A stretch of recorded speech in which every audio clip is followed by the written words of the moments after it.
السلام علیکم، میرا نام ڈاکٹر سائن ہے اور میں ڈی ویلفیئر آرگنائزیشن میں ایز اے میڈیکل آفیسر کام کر رہا ہوں۔ جیسا کہ آپ لوگ جانتے ہیں کہ ڈی ویلفیئر آرگنائزیشن ایک ایسا ادارہ ہے جو کہ ہیموفیلیا پیشنٹ پہ کام کر رہا ہے، اور سیالکوٹ میں یہ واحد ادارہ ہے جو کہ ہیموفیلیا کے پیشنٹ کو ان کی بیسک نیڈ جو کہ فیکٹر ہے وہ پرووائڈ کر رہا ہے۔ اس کے ساتھ ساتھ ہم روزانہ کی بنیاد پر او پی ڈی بیس پہ بھی پیشنٹس دیکھتے ہیں جو کہ چھوٹی یا بعض اوقات پیچیدہ بیماریوں میں مبتلا ہوتے ہیں، جن میں شوگر، بلڈ پریشر، بخار، نزلہ، زکام، اس طرح کے پیشنٹس ہمارے پاس آتے ہیں۔ پہ بات کرنے والی ہے وہ پاکستان میں بہت تیزی سے پھیل رہا ہے، وہ مرض پاکستان میں بہت تیزی سے پھیل رہا ہے، جس کو ذیابطیس، ڈائبٹیز یا عام الفاظ میں شوگر بھی کہا جاتا ہے۔ ڈاکٹر صاحب یہ ڈائبٹیز ہوتی کیا ہے اور یہ کس طرح ہوتی ہے، کسی انسان میں کس طرح منتقل ہوتی ہے؟ بیسیکلی یہ جو ڈائبٹیز ہے یہ اس کی دو میجر ٹائپس ہوتی ہیں، ایک کو کہتے ہیں ٹائپ 1 ڈائبٹیز اور ایک ٹائپ 2 ڈائبٹیز ہوتی ہے۔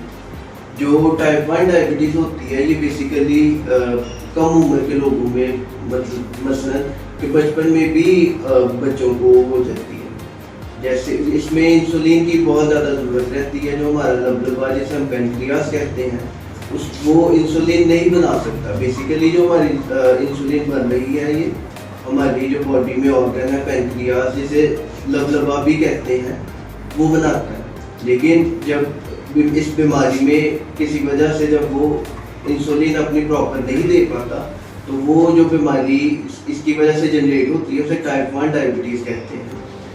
اس کے برعکس جو ٹائپ 2 ڈائبٹیز ہے یہ ایز کمپیریٹیولی ایجڈ لوگوں میں ہوتی ہے، تھوڑی سی زیادہ عمر کے لوگوں میں، اکثر یہ 40 کے بعد جو پیشنٹس ہوتے ہیں ان میں زیادہ یہ بیماریاں آ رہی ہیں۔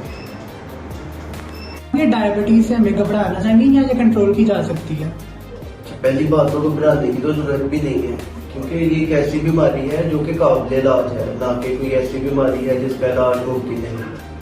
اس میں اپنا ہم لائف سٹائل چینج کر کے اور کچھ میڈیسنز لے کے ریگولر چیک اپ سے ہم اس کو کنٹرول میں رکھ سکتے ہیں، اور اس سے بالکل گھبرانے کی ضرورت نہیں، کیونکہ یہ کوئی ایسی بیماری نہیں جو کہ لا علاج ہے جس کا علاج ہو۔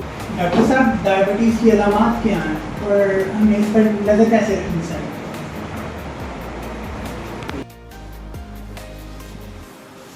ڈاکٹر صاحب ڈائبٹیز کی علامات کیا ہیں؟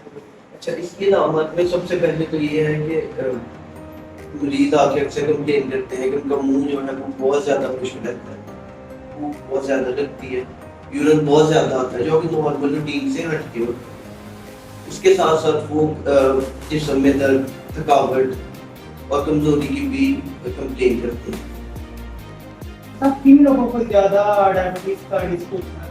اچھا، اس میں سب سے پہلے تو یہ ہے کہ اگر ان کی فیملی ہسٹری فیملی ہسٹری میں یہ چیز ہے کہ اگر ان کے والد، والدہ یا گھر میں کسی بڑی بہن کو پہلے سے شوگر یا ذیابطیس کا مسئلہ یا اس کے مرض میں مبتلا ہے، یہ پھر اس میں رسک فیکٹرز کی بات کریں تو سب سے پہلا جو رسک فیکٹر ہے وہ ہے فیملی ہسٹری۔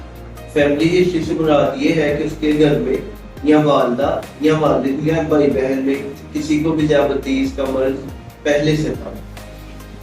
اس کے علاوہ آپ کا وزن بہت میٹر کرتا ہے اس مرض میں، جس میں ذیابطیس کے رسک فیکٹرز کی بات کریں تو اس میں سب سے پہلے جو رسک فیکٹر ہے وہ ہے فیملی ہسٹری۔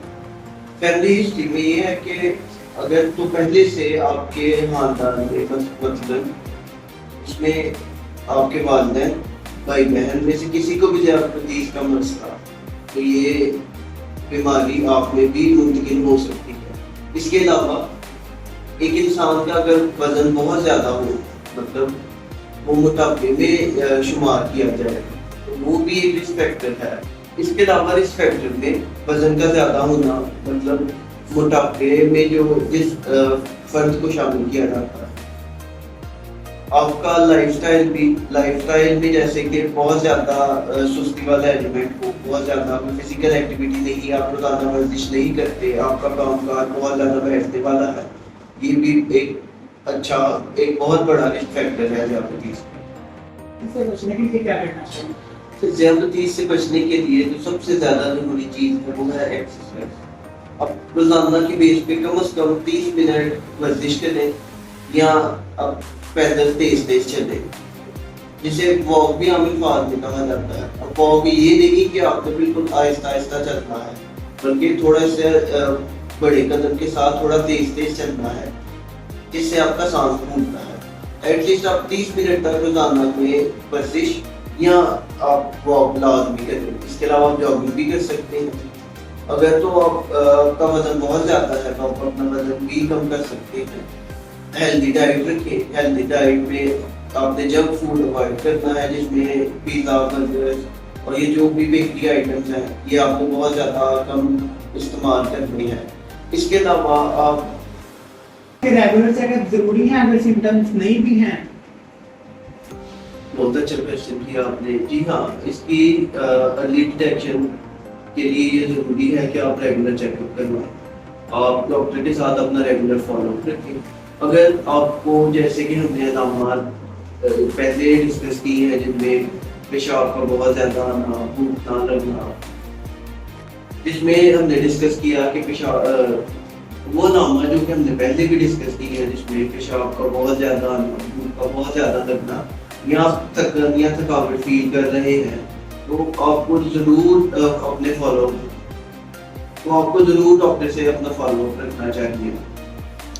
ارلی ڈیٹیکشن کسی بھی ڈیزیز کے لیے یا کسی بھی مرض کے لیے اس کا علاج بہت آسان ہو جاتا ہے, اور جو اس بیماری سے پیچیدگیاں ہو سکتی ہیں, جن میں آنکھوں کے مسائل, دل کے مسائل یا گردوں کے مسائل شامل ہیں, ان سے کافی حد تک بچا جا سکتا ہے. اس لیے regular check up follow up بہت ضروری ہے تاکہ اس مرض کی ارلی ڈیٹیکشن ہو اور اس کا علاج بر وقت شروع ہو اور اس کی پیچیدگیوں سے بچا جا سکے.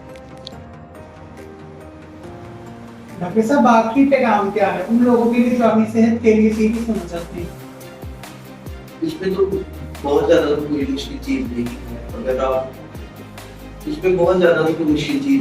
اگر آپ چاہتے ہیں کہ آپ صحت مند اور تندرست رہیں, تو جو ذیابطیس کی ہم نے بات کی کہ کس طرح اس سے بچا جا سکتا ہے, وہ چیزیں آپ بھی اپنا کر اپنی زندگی میں نہ صرف ذیابطیس بلکہ اس کے ساتھ ساتھ دل اور بلڈ پریشر اور اس کے علاوہ بہت سی بیماریوں سے بچ سکتے ہیں, جن میں آپ روزانہ ایٹ لیسٹ 30 منٹ کے لیے ورزش کریں. روزانہ آپ ایٹ لیسٹ 30 منٹ کے لیے ورزش کریں. اس کے ساتھ ساتھ ہیلدی ڈائٹ, جس میں بہتر اور صحت مند زندگی کے لیے ضروری ہے کہ آپ روزانہ کی بنیاد پر 30 منٹ واک کریں. جاگنگ بھی کر سکتے ہیں. اس کے علاوہ پھلوں سبزیوں کا استعمال اپنی ڈائٹ میں بہت زیادہ کریں. کوشش کریں کہ کاہلی اور سستی والا جو لائف اسٹائل ہے اسے اوائڈ کریں.